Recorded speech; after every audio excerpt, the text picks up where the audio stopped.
کہ اس امت کا ہر بندہ داعی ہے، اس امت کا ہر بندہ داعی ہے، مگر یہاں ایک نقطہ سمجھنے والا ہے کہ دعوت منصوص ہے، نص میں ثابت ہے کہ امت کے ہر بندے کو دعوت دینی ہے، مگر اس کا طریقہ کار اللہ نے کھلا رکھا ہے۔ اس کا طریقہ کار کیا اللہ نے کھلا رکھا ہے؟ مختلف دور اور مختلف زمانوں میں دعوت دینے کے انداز مختلف رہے، چنانچہ اللہ تعالی نے اس امت میں شروع میں دعوت کا کام خلافت کے ذریعے سے لیا۔ خلفائے راشدین اللہ کے دین کو لے کر نکلے اور انہوں نے پوری دنیا کو دعوت دی، اسلم تسلم، یہ بھی دعوت کا ایک انداز تھا۔ تو امت کے ابتدائی حصے میں یہ دعوت کیسے چلی؟ خلافت کے ذریعے سے۔ پھر اس کے بعد ایک وقت آیا تو فقہا دنیا میں آئے تو اللہ نے مدارس کی لائن سے دین کی دعوت کا کام، چنانچہ ایک محدث کے پاس 40,000 تک طلباء حدیث کی سماعت کے لیے آیا کرتے تھے۔ یہ دعوت تھی اللہ کی، جیسے درس قرآن سے دعوت دی جاتی ہے، درس حدیث سے دعوت دی جاتی ہے، اس وقت امت کے علماء دعوت دیتے تھے سب کو۔ یہ دعوت کا کام اس طرح آگے بڑھا اور اللہ نے اپنے دین کو پھیلایا۔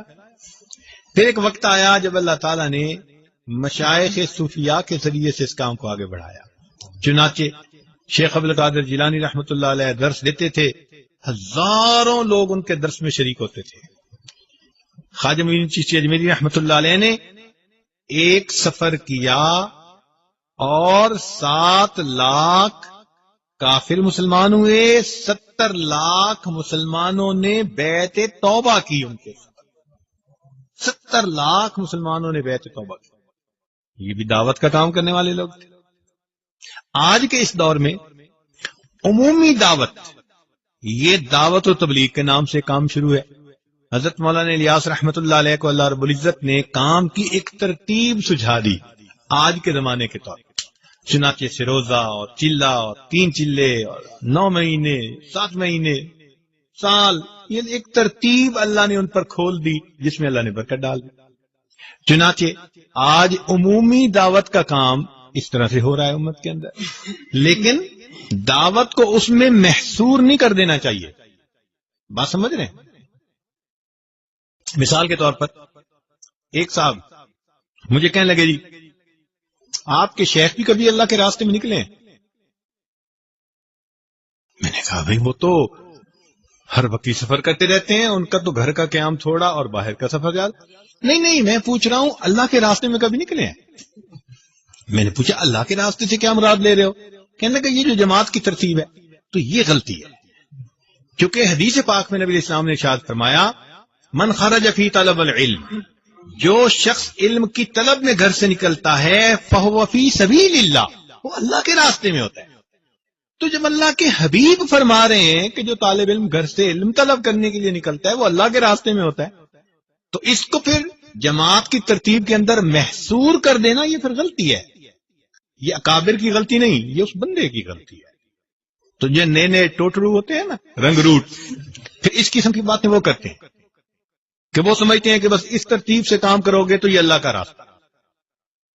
میں نے اسے ایک سوال پوچھا، میں نے کہا کہ بھئی یہ بتاؤ کہ آپ جو سمجھ رہے ہو کہ جو ترتیب حضرت مولانا الیاس رحمت اللہ علیہ کے اوپر اللہ نے کھولی یہ اللہ کا راستہ ہے، تو پھر نبی علیہ الصلوۃ والسلام سے لے کر مولانا الیاس رحمت اللہ علیہ تک کے درمیان کے حصے میں لوگ اللہ کے راستے میں نہیں نکلا کرتے تھے؟ بھئی نبی علیہ الصلوۃ والسلام سے لے کر حضرت مولانا الیاس رحمت اللہ کے کام کھلنے سے پہلے تک درمیان کی امت بھی تو دعوت کا کام کرتی رہی نا۔ تو پھر اگر اللہ کا راستہ اسی پر ہم لگا دیں گے تو پھر درمیان کے لوگ کدھر گئے؟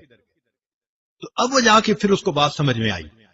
تو پھر میں نے کہا بھئی دعوت کے انداز ہوتے ہیں، صبح کو جو عالم فجر میں مسجد میں بیٹھ کے درس قرآن دیتا ہے وہ بھی دعوت کا کام ہے، جو شام کو درس حدیث دیتا ہے وہ بھی دعوت کا کام ہے، جو امت کے واعظ جمعہ پڑھا رہے ہیں، بیانات کر رہے ہیں، یہ بھی دعوت کا کام ہے، جو مشائخ لوگوں کو اللہ کی طرف بلاتے ہیں یہ بھی دعوت کا کام۔ یہ انداز ہے مختلف، اس کو محصور نہیں کر لینا چاہیے. ہاں یہ ضرور کہنا چاہیے کہ عمومی دعوت کا کام اللہ رب العزت نے اس وقت جماعت کے ذریعے سے لیا ہے، اور ان کے لیے دعوت یعنی اس کے لیے خود بھی دعا کرنی چاہیے اور جتنا بھی ان کے تعاون ہو وہ کرنا چاہیے. یہ تو بات اپنی جگہ ٹھیک ہے. اسی لیے کہتے ہیں کہ مولانا یوسف رحمۃ اللہ علیہ حضرت مولانا احمد علی لاہوری رحمۃ اللہ علیہ سے آ کر ملے جو رئیس التبلیغ تھے. تو انہوں نے آ کے اپنے کام کے بارے میں کچھ بتایا. تو مولانا احمد علی لاہوری رحمۃ اللہ علیہ نے ایک بات بتائی، فرمایا کہ جب تمہیں اپنی بقا کے لیے دین کے دوسرے شعبے کے لوگوں کا فنا ہونا ضروری محسوس ہوگا تو یہ تمہارا گمراہی کی طرف پہلا قدم ہوگا. جب تمہیں اپنی بقا کے لیے دوسرے شعبوں میں کام کرنے والے لوگوں کا فنا ہونا ضروری، تو اس لیے یہ بھی ایک غلط فہمی ہے کہ انسان یہ سمجھے کہ بس صرف یہ ایک دین کا کام ہے. مدارس والے دین کا کام کر رہے ہیں اور یہ ترتیب نبی علیہ السلام سے چلی، اصحاب صفہ سے چلی اور آج تک چل رہی ہے. تو اس لیے طلباء کے ذہن میں یہ بات کھلی ہونی چاہیے کہ دعوت کا کام اللہ کی طرف سے منسوخ قرآن و حدیث میں بتا دیا گیا ہے، لیکن طریقہ کار اللہ نے امت کے لیے کھلا چھوڑ دیا ہے. ہاں یہ ہے کہ دعوت کا طریقہ نور نبوت سے ماخوذ ہونا چاہیے، انداز نبوت کے خلاف نہیں ہونا چاہیے. اب جیسے ایک بندہ آ جائے جی میں ٹی وی پہ آ کر دین کی دعوت کا کام کروں گا، تو بھائی یہ چونکہ نبی علیہ السلام کے طریقے کے خلاف ہے اس لیے اس میں نور نہیں، اس میں ظلمت ہوگی. بات سمجھ رہے ہیں؟ تو طریقہ کار ہر وہ ٹھیک ہوگا جو نور نبوت سے ماخوذ ہوگا، مگر اللہ نے اس کو کھول دیا. تو الحمدللہ اس وقت پوری دنیا کے اندر اس جماعت کے ذریعے سے اللہ تعالیٰ دین کا کام کروا رہے ہیں. ہماری دن رات کی دعائیں ہمارے ان بھائیوں کے لیے. اللہ تعالیٰ ان کی محنتوں کو قبول فرمائے اور ہمیں بھی اللہ تعالیٰ اس ترتیب پر چلنے کی توفیق عطا فرمائے. لیکن دعوت کو اس میں محصور نہیں کر دینا چاہیے. بات سمجھ رہے ہیں؟ مثال کے طور پر ایک صاحب مجھے کہنے لگے جی آپ کے شیخ بھی کبھی اللہ کے راستے میں نکلے ہیں؟ میں نے کہا بھائی وہ تو ہر وقت ہی سفر کرتے رہتے ہیں، ان کا تو گھر کا قیام تھوڑا اور باہر کا سفر زیادہ.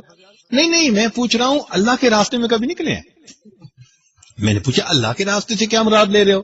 کہنے لگا یہ جو جماعت کی ترتیب ہے تو یہ غلطی ہے، کیونکہ حدیث پاک میں نبی علیہ السلام نے ارشاد فرمایا من خرج فی طلب العلم، جو شخص علم کی طلب میں گھر سے نکلتا ہے فہو فی سبیل اللہ، وہ اللہ کے راستے میں ہوتا ہے.